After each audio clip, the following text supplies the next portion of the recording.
జయం మాదే 100% అధికారులకు వస్తున్నాం. జగన్ గెలిచే ఛాన్సు 0.000 కూడా లేదట. రాష్ట్రం కోసం పట్టుదలతో కృషి చేస్తా, అది నా బ్రాండ్, నా ట్రాక్ రికార్డు. ఇప్పుడు కాకపోతే ఇంకెప్పుడు కాదు. ఏంది ఇప్పుడు కాకపోతే ఎప్పుడు తెలుగుదేశం పార్టీ గెలవదని చెప్తుండు. ఇక నా బ్రాండ్ అట, తెలుగుదేశం పార్టీని కాపాడటం నా బ్రాండు. ఇప్పుడు కాకపోతే ఇంకెప్పుడు రాదు, నాకు అవకాశమే రాదు అంటుండు. ఇది వైసీపీ కౌంట్ డౌన్. రాష్ట్రంలో ప్రజారాజ్యం లేదు, మాఫియా రాజ్యమే ఉంది అని ప్రధాని మోదీ చెప్తుండు.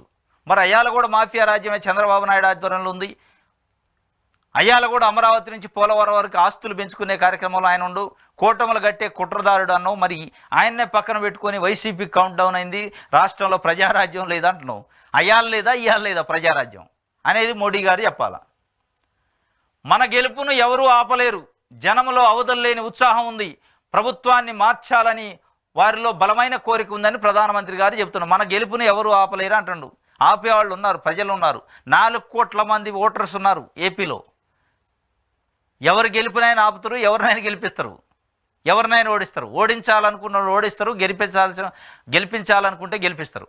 ప్రజల కోసం ఎవరున్నారు, కుర్చీల కోసం కూటమి ఎవరు కట్టారనేది ప్రజలు స్పష్టంగా అర్థం చేసుకుంటున్నారు. ఇవాళ మీరు అక్కడికి వచ్చిన జనాలు చూసి ఇక మన గెలుపును ఎవరు ఆపలేరంటే ఆ జనాలు దేనికి వచ్చారు, ఆ జనాలు ఇంటర్నల్గా ఏమనుకుంటున్నారు, మీ మాటలు గతంలో 2018లో మీరు మాట్లాడుకున్న మాటలు ఇవాళ ఏం మాట్లాడుతున్నారు అనేది స్పష్టంగా డిస్కషన్ జరుగుతుంది.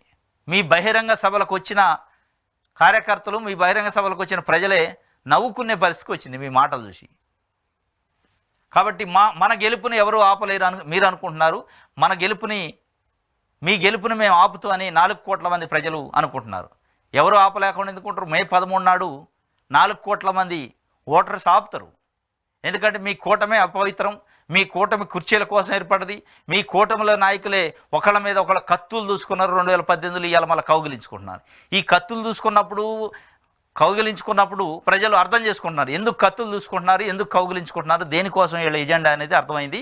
కాబట్టి మీ కత్తులు దూసుకోవడం, కౌగిలించుకోవడం కథలన్నీ అది ఒక డ్రామాగానే అయ్యాలి. 2018లో ఒక రోల్ పోషించారు, ఇవాళ ఒక రోలు అంటే సినిమాలోకి ఇట్లా రోల్ ఇచ్చినట్టు, క్యారెక్టర్ ఇచ్చినట్టు ఆ క్యారెక్టర్ పోషిస్తారు తప్ప మీకు ప్రజలు అసలు క్యారెక్టర్ ఇయ్యరు.